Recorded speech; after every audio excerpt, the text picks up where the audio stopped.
Milhares de estudantes estão fazendo protesto nas principais universidades estadunidenses desde abril.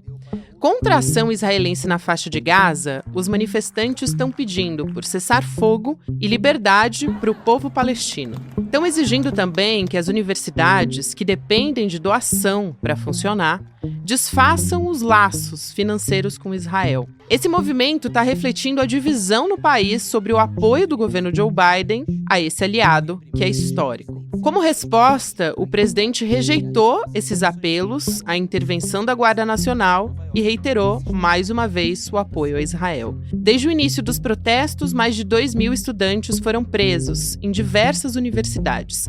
A guerra começou em outubro, quando militantes do Hamas mataram mais de 1.200 pessoas no sul de Israel e sequestraram mais de 200. Os militares israelenses provocaram, então, milhares de mortes em Gaza, exigindo a soltura desses reféns. O país está sendo acusado de genocídio. Segunda-feira, 6 de maio de 2024.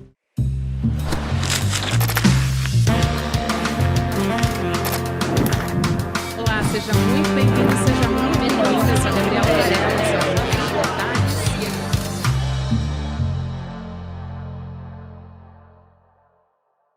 Olá, seja muito bem-vindo, seja muito bem-vinda. Eu sou a Gabriela Varela, esse é o videocast Em Detalhes e aqui você já sabe, a gente está começando mais uma semana em que sempre a gente conversa com um convidado ou uma convidada sobre uma temática ou uma notícia importante do momento. Já faz algum tempo que essa notícia tem tomado o noticiário, principalmente o noticiário internacional e nos Estados Unidos, são os protestos nas universidades, principalmente com a bandeira pró-Palestina, que está acontecendo nos Estados Unidos e está beirando as eleições estadunidenses. Então a gente vai entender como tudo isso está impactando a política local, como tudo isso pode influenciar de uma possível reeleição ou não de Joe Biden. Vamos entender tudo isso com a jornalista Heloísa Vilela, nossa querida Elô. Vamos lá, né? A situação lá está bastante, eu diria, interessante, né? Porque essa movimentação toda dos estudantes foi, assim, uma surpresa. Eu não poderia imaginar um ano atrás que hoje isso estaria acontecendo, mas se espalhou pelo país inteiro e está influenciando, inclusive, estudantes em outros países também. É isso. Eu quero começar, então, te perguntando sobre onde tudo começou. Em Colômbia, como é que os estudantes começaram essa mobilização, se houve algum estopim, e aí se espalhou para várias universidades. Como é que Colômbia respondeu a esses protestos e como é que os outros reitores, as outras universidades foram respondendo também, para a gente começar nossa conversa? Olha, Colômbia, a gente tem que lembrar que, historicamente, é uma universidade que participou muito ativamente de protestos, primeiro, contra a Guerra do Vietnã. Em 1968, foram mais de 700 alunos detidos lá, depois mais em 72, também participaram intensamente de protestos contra o apartheid na África do Sul. Então, esse hall, Hamilton Hall, o prédio que eles invadiram agora, essa semana, naquela época eles invadiram também e até rebatizaram de Hall do Mandela. Então a universidade tem aí uma história de atuação política que vinha muito desmobilizada nas últimas décadas. O movimento estudantil desapareceu praticamente nos Estados Unidos e o que a gente foi vendo foi um avanço da extrema-direita sobre as universidades, que tentou mudar a cultura das universidades. Mas a Colômbia começou com um acampamento no jardim principal do prédio que fica no norte da ilha de Manhattan, e é justamente o jardim que eles usam para a cerimônia de formatura que está para chegar daqui umas 2 semanas, 10 dias talvez. Então eles ocuparam e a reitora, a diretora da universidade, reagiu pessimamente. Ela tinha que convocar o comitê executivo da universidade para ver que medidas tomar, não convocou e decidiu chamar a polícia por conta própria. No que ela chamou a polícia nos Estados Unidos, de uma maneira geral, em quase todos os estados, tem uma mentalidade muito militarista, tratou os estudantes como se fossem uma ameaça, né, à segurança nacional, chegaram lá armados até os dentes e retiraram os estudantes desse hall e tentaram desmobilizar a manifestação. Isso provocou uma reação ainda maior, então os estudantes acabaram resolvendo ocupar o prédio da universidade, coisa que eles ainda não tinham feito. E aí a repressão foi pior ainda, então a coisa foi escalando. Mas o que começou em Colômbia foi se alastrando pelos campos das demais universidades do país. Então, se você olha o mapa dos Estados Unidos, você tem manifestações hoje em vários estados, muita concentração nas costas, mas também tem no Texas, também tem em outros estados, em Ohio, tem estados no centro do país também. Então, a coisa tomou um vulto que talvez essas universidades não esperassem, né? Pois é, e eu quero te perguntar um pouco sobre o perfil da reitora dessa universidade, né, que é a Minouche Shefik. Como é que ela reagiu a isso? E é um posicionamento das universidades, né, que estão mais ou menos alinhadas com essa primeira reitora, né, que deu essa primeira resposta, que é muito interessante, né, em relação a como a extrema-direita tem tratado as universidades e a educação no país, a academia. Eu quero te ouvir um pouco sobre o perfil dela e sobre esse movimento, que é bastante curioso, né, de resposta das universidades. Exatamente, assim, a gente vê essa disputa política da extrema-direita, esse avanço da extrema-direita, ela vira uma luta local com um assunto que é internacional, que é a questão do massacre, do genocídio palestino, mas acaba movimentando as forças locais. E uma coisa que é importante a gente entender, que às vezes a gente não sabe, essas universidades consideradas as melhores, algumas das melhores do mundo, né? As grandes Ivy Leagues americanas, elas são verdadeiros negócios hoje em dia. São fábricas de fazer dinheiro, elas investem, têm fundos de investimentos gigantescos e recebem apoio financeiro de empresas, de pessoas influentes. Então, é um tráfico de influência financeira muito grande. Esse é o capitalismo do ensino, ao último grau. E essa reitora da Colômbia, ela veio do mercado financeiro, ela trabalhou no Banco Mundial, no FMI e no Bank of England, antes de ir trabalhar na Colômbia. Então, ela está ali defendendo os interesses financeiros da universidade que esses alunos estão tentando atrapalhar, porque querem essa exigência desse movimento, que a universidade não invista e nem receba dinheiro de nada, de nenhuma empresa, entidade, pessoa jurídica que esteja de alguma forma ligada a Israel, ao genocídio, à venda de armas, tudo isso. Então, eles querem, de alguma maneira, ajudar a barrar essa possibilidade da guerra lá em Israel. E as universidades, algumas têm reagido da pior maneira possível, deitando o sarrafo na garotada, e outras têm negociado. Eles conseguiram, na Brown houve negociação, teve uma universidade na Costa Oeste que também houve negociação, eles conseguiram fazer com que a universidade se comprometesse a desinvestir nessas áreas, mas existe a lista Princeton e Yale, nomes que todo mundo conhece, né? Tem uma universidade Emory em Atlanta, a Austin, a Faculdade de Texas em Austin. A situação foi bastante tensa e muita, para você ter uma ideia, já tem quase 2.000 estudantes que foram detidos desde que isso tudo começou. Eles não ficam presos, mas eles são detidos, são soltos, e algumas faculdades estão retaliando, expulsando, impedindo o estudante de continuar com seus estudos, expulsando do dormitório, tomando cartãozinho de alimentação e outras medidas. São medidas bem drásticas, né, que as universidades estão tomando, inclusive a forma, a gente estava até conversando aqui antes de começar, né, Lu, a forma como as polícias também estão agindo, não parece que são estudantes desarmados, né, que eles estão indo acompanhar nas manifestações, no caso não estão indo nem acompanhar, estão indo fazer retaliação mesmo. Eu quero aproveitar e te perguntar sobre o perfil desses estudantes. Tem algumas pesquisas que estão sendo feitas, a imprensa também está procurando conversar com esses estudantes para entender o que eles estão reivindicando.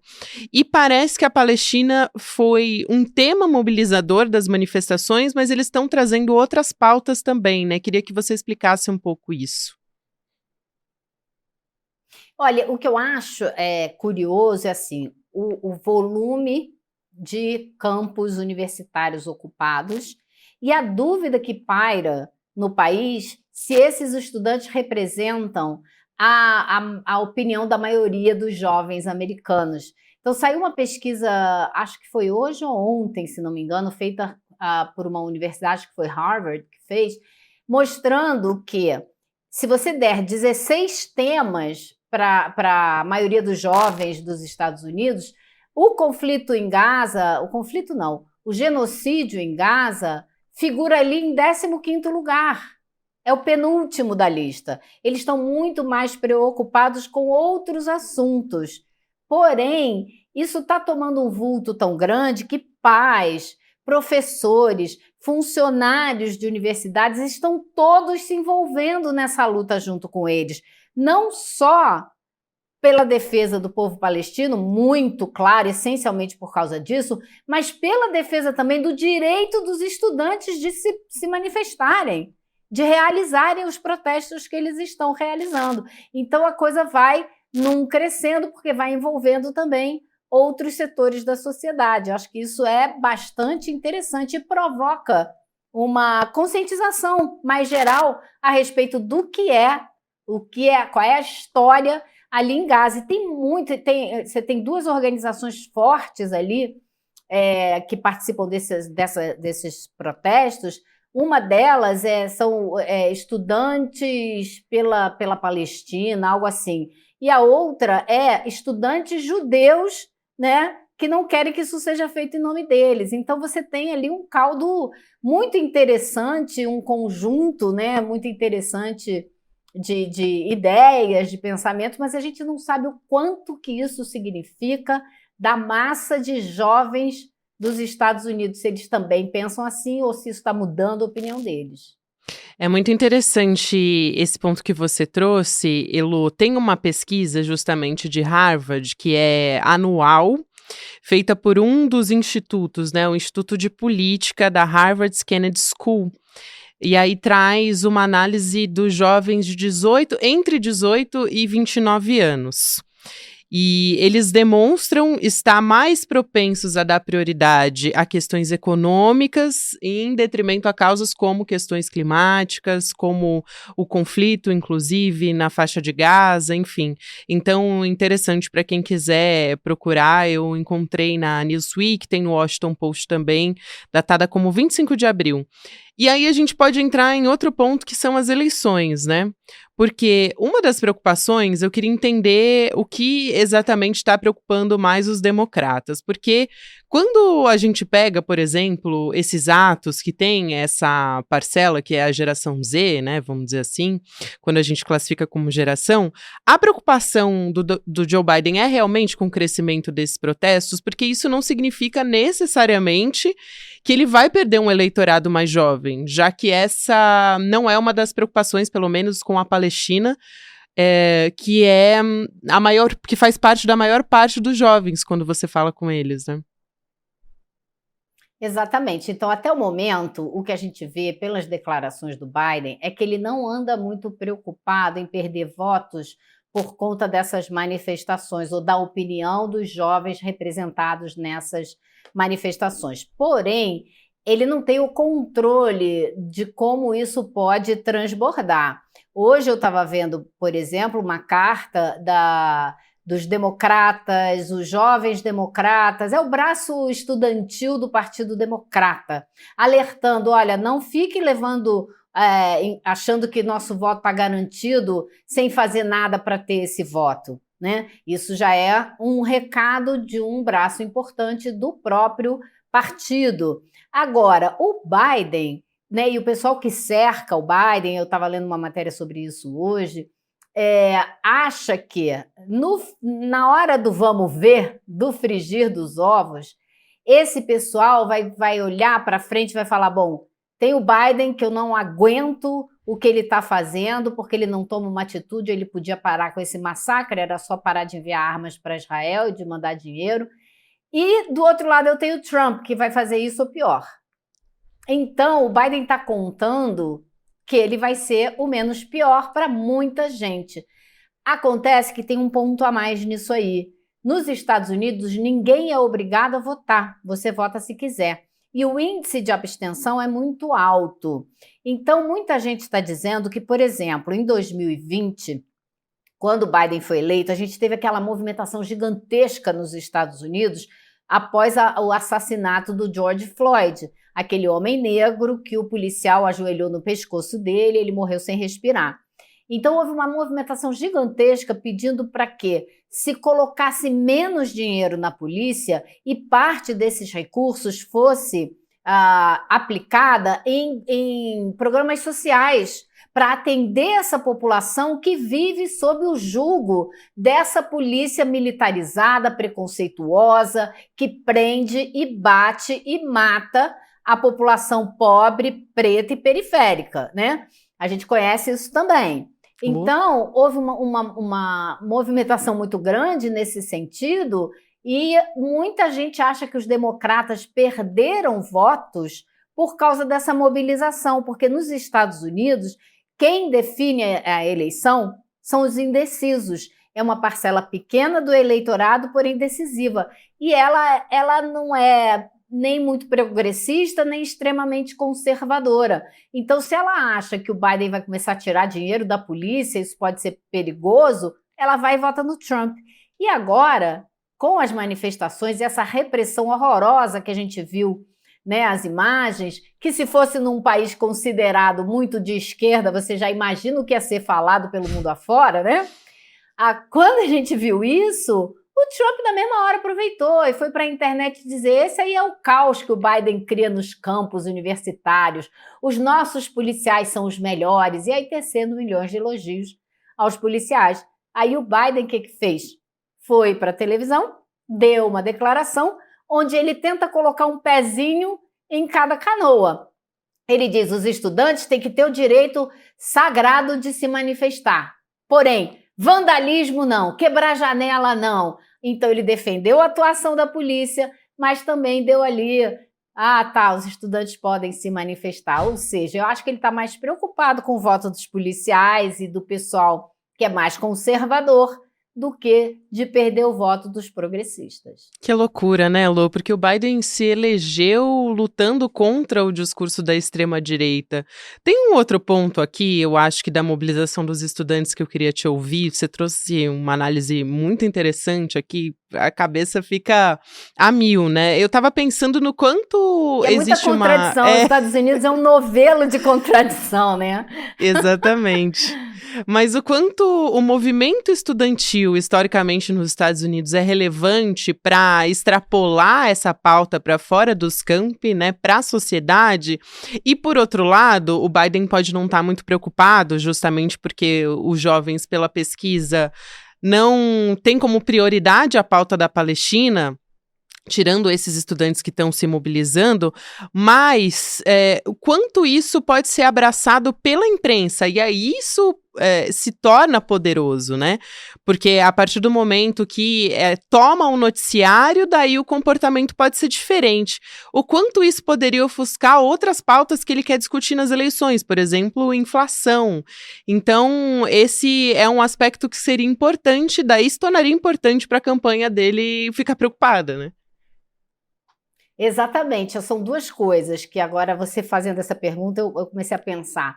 Uma delas é o impacto no mundo, né? Como isso se replica e tem se replicado na Austrália, na Grã-Bretanha, na França, na Irlanda e outros países. E aí eu me lembrei, no final dos anos 90, daquele movimento Occupy Wall Street, que eles foram para Wall Street, ocuparam. Aquilo pegou fogo no mundo inteiro. Por quê? O recado era muito simples e o Barack Obama, que não é bobo nem nada, foi lá e capturou, né, o slogan principal, que era o quê? Era 1% contra 99%. Ou seja, era uma briga por distribuição de renda, justiça social, para acabar com a acumulação só naquele 0,01% da humanidade e o resto passa penúria. Então, esse era o movimento. Isso pegou fogo no mundo inteiro. Agora a gente está vendo também haver essa replicação, né? Isso está se replicando em alguns outros países. Então, isso é uma coisa. Acho que tem um impacto, isso pode aumentar. Agora, se a gente reparar na imprensa, por exemplo, né? Nas primeiras 2 semanas de movimentação nas universidades, eu procurava no Washington Post e não via matéria. Eu procurava no New York Times, não via matéria, ninguém estava dando bola.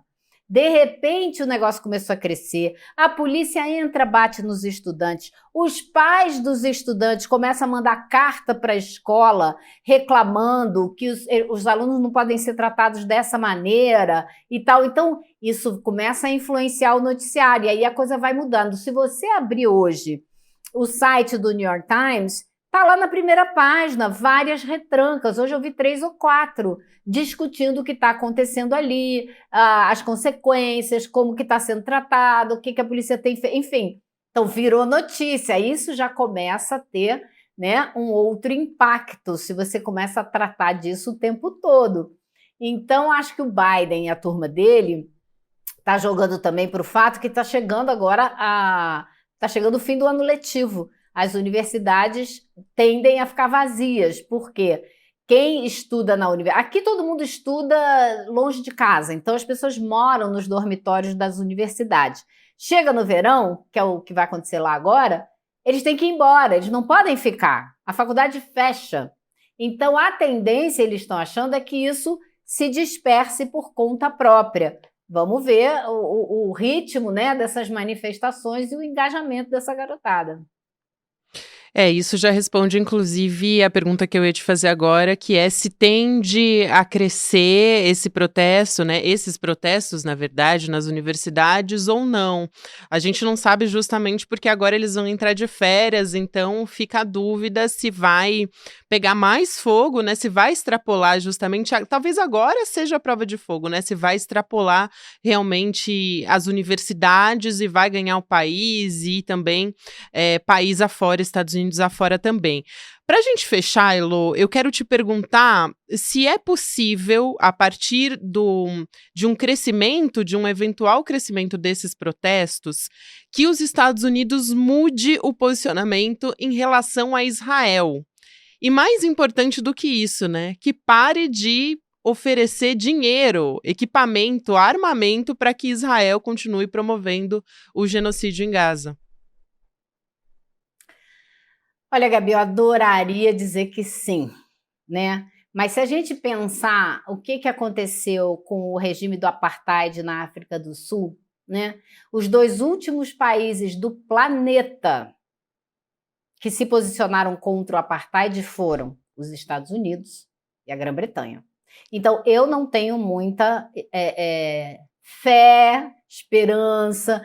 Eu acho que isso só vai acontecer quando o resto do mundo fizer um movimento muito mais forte, né? A gente já tem na América Latina 3 países que romperam relações com a Israel. A gente tem a Turquia, que suspendeu todo o comércio bilateral com Israel essa semana. É um dos grandes parceiros comerciais de Israel. Se isso se multiplica, aí sim. Mas eu queria ler para você um trechinho de uma carta, porque acho que ela se encaixa muito bem na figura do Joe Biden, né? O Martin Luther King, quando estava preso numa cadeia de Birmingham, no Alabama, ele escreveu uma carta onde ele diz o seguinte: o branco moderado, que o Joe Biden é um branco moderado, é mais devoto da ordem do que da justiça. Ele prefere uma paz negativa, que é ausência de tensão, do que uma paz positiva, que é a presença da justiça. Ou seja, em nome de manter o status quo, tudo bem não ter justiça. É mais ou menos isso que ele está dizendo. E eu acho que é mais ou menos por aí que a gente tem que olhar a política dos Estados Unidos, tanto do Partido Democrata quanto do Partido Republicano, que tem entre si poucas diferenças. Hoje em dia, com o Trump capitaneando a extrema-direita, tem um pouco mais. Mas se você espremer, acho que fica mais ou menos ali parecido. Paz negativa é muito bom, né? E é impressionante, a gente estava falando aqui também nos bastidores, antes de começar a entrevista, como a gente consegue encontrar um monte de semelhanças com o momento que o Brasil está vivendo, né? A gente estava falando essa semana de bolsonarismo moderado, de fascismo moderado, né? Assim, até um pouco numa ironia, óbvio, né? Porque não existe fascismo moderado. Mas é um pouco... Você trouxe essa descrição do Biden e eu fiquei pensando, nossa, olha aí, mais uma semelhança que dá pra gente transpor aqui para alguns perfis aqui no Brasil, né, de políticos. Elô, é impressionante, né, como a gente acaba seguindo os maus exemplos, né, dos Estados Unidos. É impressionante. Exato. Infelizmente, né, Gabi? Infelizmente. Elô, quero te agradecer muito, é sempre um prazer te receber aqui, trazer essa aula com a tua experiência de 35 anos de correspondente nos Estados Unidos, em Nova York, querido, um beijo pra baixo, você. porque entrega a minha idade, né, Gabi? Imagina, entrega a sua experiência, Elô Vilela, você é uma inspiração para todos nós, um beijo, até mais. Tchau, querida. Videocast em detalhes vai chegando aqui ao final, mas eu tenho um recado aqui, né? A gente vai falar do ICL Tank negociando com a gente. Mais de 1.200 projetos, gente, e empresas se inscreveram para participar com a gente do nosso primeiro reality show aqui no ICL, que vai distribuir R$1,5 milhão em investimentos em negócios. Então agora a gente está convocando a nossa comunidade ICL, portanto você, para a nossa próxima etapa. A gente vai votar para escolher esses participantes do programa. Gente, eu particularmente acho essa etapa a mais divertida. Vão ser 10 projetos escolhidos por um júri técnico e outros 10 vão ser escolhidos por voto popular. Então, aí que você entra. Você pode acessar icltank.com.br e votar no seu projeto favorito. Vai lá conhecer, então. Fique esperando o seu voto. Tem muito projeto bacana, muita coisa interessante, projeto social, enfim, para trazer melhorias para todo mundo. Obrigada a você que me acompanhou até aqui, semana só começando, então o próximo episódio vai ao ar às 10h30 da manhã, ao vivo no YouTube, por onde você acompanha também toda a nossa programação. Lembrando, a gente está também nas plataformas de áudio. Para você que está me acompanhando no YouTube, você fica agora com Mercado Investimentos, na sequência tem Rolê CL, 6 horas da noite, CL Notícias, segunda edição. Eu volto amanhã, então te espero aqui. Tchau, tchau. Dia 9 de maio eu vou dar uma aula muito especial e eu queria que você anotasse na agenda, porque é uma aula gratuita e aberta para todo mundo. Tudo o que você precisa saber para investir com segurança e rentabilidade. Uma aula onde eu vou ensinar todos os conceitos básicos e necessários para você que não entende nada desse mundo, poder começar essa sua caminhada investindo, guardando algum dinheiro e poder construir patrimônio ao longo do tempo. Repito, com segurança e rentabilidade. Para você se inscrever é muito simples, é só clicar no link que vai estar aqui junto com esse vídeo e poder participar. Chame seus amigos e amigas para participar também, ninguém pode perder uma aula dessa. Eu sei que é uma preocupação de todo mundo e essa aula é a solução.